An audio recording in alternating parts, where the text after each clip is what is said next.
my role is to ensure that DD councils really understand their obligations as Congress intended when they developed the DD Act, which is called the Developmental Disabilities Assistance and Bill of Rights Act, and DD Council programs were created under the Act. The Council has a couple of obligations under the DD Act. One of the core principles of the DD Act is that all people from racial, ethnic, and cultural diverse backgrounds have opportunities to engage in community life just as any other person without a disability has access to.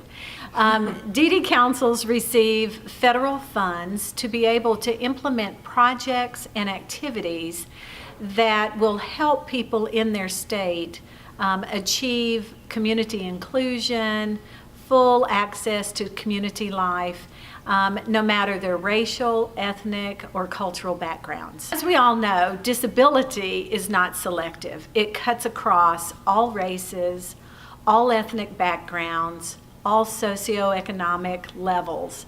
So it's important that we recognize that DD councils operate their programs in a manner that includes people with racial, ethnic, and other cultural diverse backgrounds. To really include some outreach requirements for all of their grantees. Most DD councils do perform statewide projects, so ensuring that all DD council projects include some activity requirements for outreach to diverse communities with real strategies on how they're going to accomplish that outreach ensures that the DD council's reach becomes more significant and helps identify diverse communities, which then feeds into being able for the council to understand everybody's needs.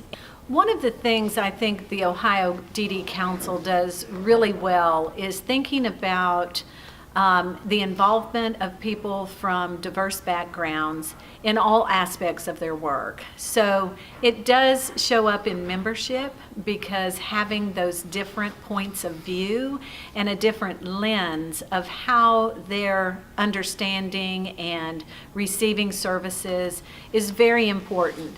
But also, this particular council has really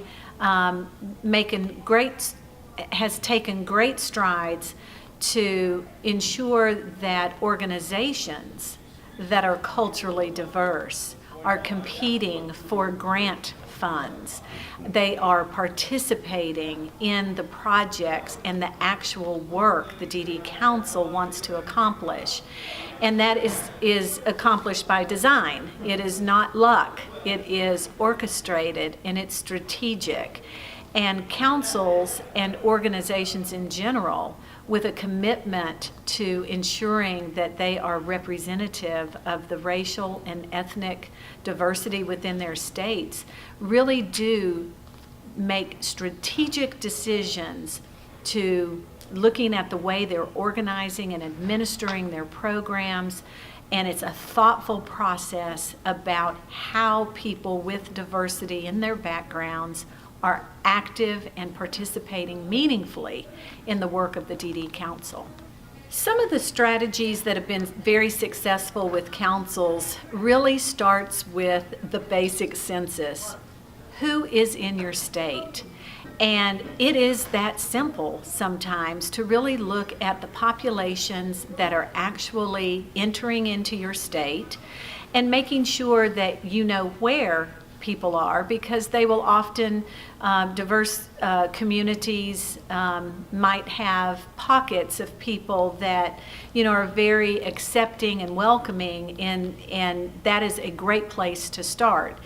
Other councils have really looked at how they do their work and have taken great care in changing a process for ensuring that they have elements for outreach to specific groups of people. So another strategy is to do some outreach with state-level multicultural organizations. And that has been an effective way to build some relationships so that DD councils then have some support as they reach out to the individual groups at the community level. As I said, it is a thoughtful process. This is, ensuring that people who have not been made known to the DD Council, really it takes time to form relationships, but they're important relationships as the work becomes incredibly important to make sure that we're culturally competent in all of the projects and activities that a DD Council performs. So we do have to take some care in understanding where people are. And I know a phrase that is often used is councils meet people where they are. And, but at the same time, one of our core purposes is to make sure that we have people from all races, all ethnicities, all cultural backgrounds who have developmental disabilities. We want them and their families supported so they can live in the community and participate in a way that is meaningful to them.